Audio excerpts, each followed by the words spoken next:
Kita tak boleh terjemah Quran, terjemah balik bahasa tu, tak boleh. Quran ni kena tafsir. Sebagai contoh, hang nak sebut dah. Tuhan sebut, wa'bud rabbaka hatta ya'tiyakal yaqin. Hendaklah kamu sembah Tuhan kamu sehingga yakin.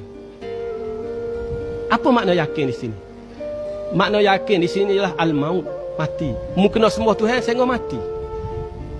Mu kena sembahyang sehingga mati. Bila mati mu tak sembahyang, tak apa dah.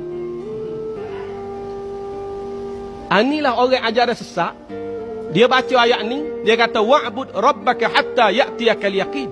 Dia terjemah yakin, mu kena sembah Tuhan kamu sehingga yakin. Bila yakin tak sembahyang, tak apa dah. Ini ajaran sesat. Sebab hatta tu lil ghayah. Kalau mengaji bahasa Arab, hatta lil ghayah. Mu kena sembah Tuhan kamu sehingga yakin. Dia yakin tak sembahyang, tak apa, tak usah, tak apa. Dia kata mu kau tak yakin lagi, mu kena sembahyang, aku yakin dah ya. Sebenarnya makna yakin di sini ialah al-maut. Wa'bud rabbaka hatta ya'tiyakal yaqin. Ai al-maut. Naklah kamu sembah Tuhan kamu sehingga kamu yakin, yakni sehingga kamu mati. Kena buat amal ni sehingga mati. Pas mati kok tak sembahyang, tak apa, tak puasa apa, tak apa, tak berjuang Islam, tak apa, pasal apa? Pasal kita mati dah. Kenapa? Baik, kenapa? Kenapa mati itu disebut al-yakin? Mati itu disebut yakin. Kerana sebanyak mana hak Nabi royak, sebanyak mana hak Tuhan sebut dalam Quran ni, orang yang tak yakin pun bila mati dia yakin. Ya Allah lah, ya Allah, ya Allah, ya Allah.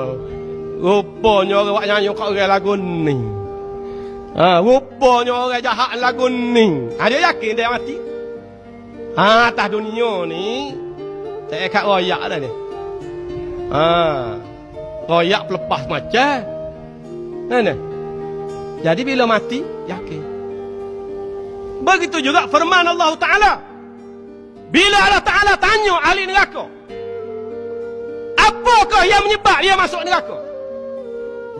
Di antara jawapan ahli neraka disebut dalam Quran.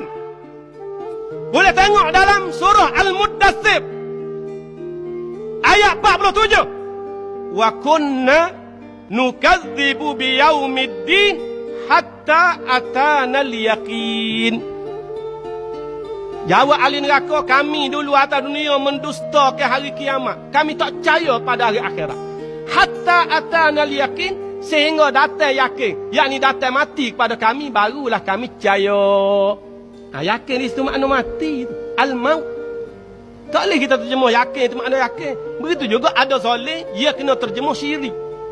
Bila kita terjemah begitu, dia kata apa kita terjemah syirik? Zalim, zalim lah. La ilaha illallah. Zalim ni tiga makna. Zalim dengan Tuhan tu syirik. Zalim dengan diri sendiri tu orang panggil zalim pada diri sendiri. Zalim kat orang pun orang panggil zalim. Kau tak? Tak apa asal kita faham. Tak apa, tak tahan kita duk turut dia tu. Mana kita tak faham jugalah.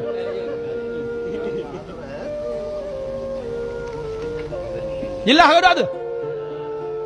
Kalau jelas boleh beradu lah. Wallahu a'lam.